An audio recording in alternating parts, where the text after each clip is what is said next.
और आज जिम्मेदारी मीडिया पर डाल दी कि हुकूमत से देर से टेंडर करने का सवाल करने की वजह से सप्लायर नहीं आए।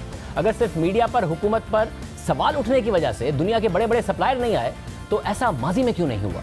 आखिर के 10 दिन में सप्लायर्स कैसे आ गए? जनवरी के लिए भी सबसे कम बिड्स कतर ने दी है, वो कैसे आ गया? गुज़िश्ता 5 बरस में जितनी सियासत एलएनजी डील और एलएनजी टर्मिनल पर होती रही, उसके बावजूद एक भी दफा सप्लायर्स क्यों नहीं भागे? आपको इसका सबूत दिखाते हैं। कतर से एलएनजी डील और एलएनजी टर्मिनल्स पर मुसलसल करप्शन का इल्जाम लगा। एलएनजी का तो फ्रॉड, सारे वो कहते हैं ना मदर ऑफ ऑल स्कैम्स, सारे फ्रॉड भूल जाएंगे आप। ये जो एलएनजी का फ्रॉड आने वाला है, किसी को पता ही नहीं चल रहा, कीमत ही नहीं बता रहा किसी को। हमें पता है कतर में इनका कौन आदमी बैठा हुआ है, कौन पैसे भिजवा, किसने ये कौन नेगोशिएट कर रहा है। ये इतना बड़ा इस मुल्क के ऊपर ये स्कैम किया जा रहा है। एलएनजी का कॉन्ट्रैक्ट है, वो भी कॉन्फिडेंशियल है। ये मेगा करप्शन है, मेगा प्रोजेक्ट्स बनाते हैं, उसमें से बड़ा पैसा निकालते हैं। ये जो खाकान अब्बासी साथ मिले हुए हैं जिन्होंने उसको भगाया है, इसहाक डार को पूरी तरह पता है कि वो जो एलएनजी की डील है वो क्या है। मगर सप्लायर्स नहीं भागे, कतर भी नहीं भागा। फिर खबर आई कि इमरान खान और शेख रशीद सुप्रीम कोर्ट जाएंगे। फिर शेख रशीद सुप्रीम कोर्ट गए। फिर सुप्रीम कोर्ट ने शेख रशीद की दरख्वास्त एलएनजी डील पर मुस्तरद कर दी। फिर नैब ने तहकीकात शुरू कर दी। फिर शेख रशीद इस केस में नैब के गवाह बने। फिर कतर की डील से लेकर एलएनजी के टर्मिनल पर तहकीकात शुरू हुई। सिर्फ पाकिस्तानी मीडिया पर ही नहीं, दुनिया भर के मीडिया पर खबरें छपी। मगर कतर से एलएनजी आती रही। हर महीने स्पॉट टेंडर भी होते रहे। बड़े बड़े सप्लायर्स टेंडर्स में हिस्सा भी लेते रहे। फिर शाहिद खाकान अब्बासी गिरफ्तार हो गए। टर्मिनल चलाने वाली कंपनी के खिलाफ तहकीकात होती रही। मगर उन टर्मिनल्स पर कतर की एलएनजी भी आती रही और स्पॉट टेंडर्स भी होते रहे और सप्लायर्स भी आते रहे।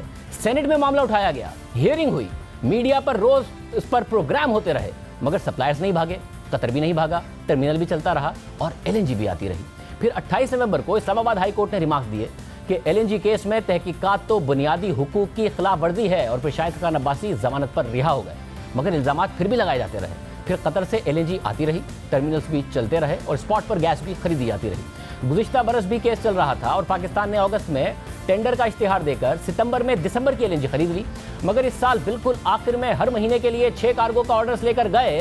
हालांकि बैनुल-अक़वामी मीडिया 4 महीने से लिख रहा था कि न सिर्फ सर्दियों के लिए डिमांड ज़्यादा है बल्कि सप्लाई भी मुतासिर है। फिर एलएनजी नहीं मिली तो जिम्मेदारी मीडिया पर डाल दी और बिड मिली तो कतर से मिली। हालांकि कतर के मुआहदे पर वज़ीर आज़म ने 1.5 महीने पहले ही करप्शन का इल्ज़ाम लगाया था। फिर भी कतर आ गया, मगर बड़े बड़े सप्लायर्स नहीं आए क्योंकि पेट्रोलियम मिनिस्ट्री के मुताबिक मीडिया पर सवाल उठाए। इन्होंने गैस का कॉन्ट्रैक्ट साइन किया कतर से। उस टाइम पे जो गैस थी कतर जो बिक रही थी उसका देख ले, और इन्होंने कॉन्ट्रैक्ट कितने पे साइन किया, बीच में इन्होंने पैसा बनाया। उसके बाद आज 15 साल का कॉन्ट्रैक्ट कर दिया।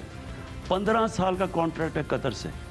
आज जो गैस मिल रही है हमें वो 40% कम पैसे पे मिल रही है। हम वो ले ही नहीं सकते क्योंकि इन्होंने हमें कॉन्ट्रैक्ट पे फंसा दिया। हम तो इनकी चीज़ों में फंसे हुए हैं। यहाँ वज़ीर आज़म अक्टूबर में कह रहे हैं कि नून लीग के तवील मुद्दती सौदों की वजह से हम एलएनजी नहीं खरीद पा रहे, बहुत सस्ती एलएनजी मिल रही है। मगर फिर वज़ीर आज़म को गलत मालूमात दी गई। एक तो नवंबर, दिसंबर, जनवरी और फरवरी के लिए टर्मिनल खाली पड़ा था और डिमांड का पता था, तो वज़ीर आज़म को यह गलत बताया गया कि हम खरीद नहीं सकते। दूसरा, वज़ीर आज़म को यह गलत बताया गया कि सस्ती मिल रही है। 23 अक्टूबर को वज़ीर आज़म ने इंटरव्यू दिया, मगर उससे एक हफ्ते पहले 15 अक्टूबर को नवंबर का टेंडर खुला जो देखिए 13.86% पर था। हालांकि नून लीग के 3 तवील मुद्दती मुआहदों में पहला 13.3, फिर 11.9 और फिर 11.6% पर था, यानी 13.8% पर महंगी एलएनजी ले चुके थे। मगर वज़ीर आज़म को बताया कि सस्ती एलएनजी मिल रही है मगर खरीद नहीं पा रहे हैं। फिर वज़ीर आज़म के इंटरव्यू से 14 दिन पहले 9 अक्टूबर को नवंबर के लिए टेंडर हो चुका था जो 14.2% पर हुआ, यानी मजीद महंगा। फिर इंटरव्यू के 9 दिन बाद 2 नवंबर को दिसंबर का टेंडर खोला और 6 कार्गोज की बिड खोली तो रेट मिला 17%, यानी बहुत बहुत महंगा। और अब जनवरी के लिए 10 दिसंबर को बिड्स खोली तो शुरू के 20 दिन कोई सप्लायर नहीं आया और आखिर के 10 दिन कतर ने 17% का रेट दिया, बाकी सब ने और महंगा दिया। टर्मिनल पर जगह है मगर महंगे रेट्स पर भी कोई एलएनजी देने को तैयार नहीं है। तो वज़ीर आज़म को ये किसने बताया कि सस्ती एलएनजी नून लीग के मुआहदों की वजह से नहीं खरीद पा रहे हैं? आज शाहिद खाकान अब्बासी ने भी हुकूमत को याद दिलाया कि 6 में से कम कीमत की 3 बिड्स कतर ने ही दी हैं, जिस पर इल्जामात लगाए गए थे।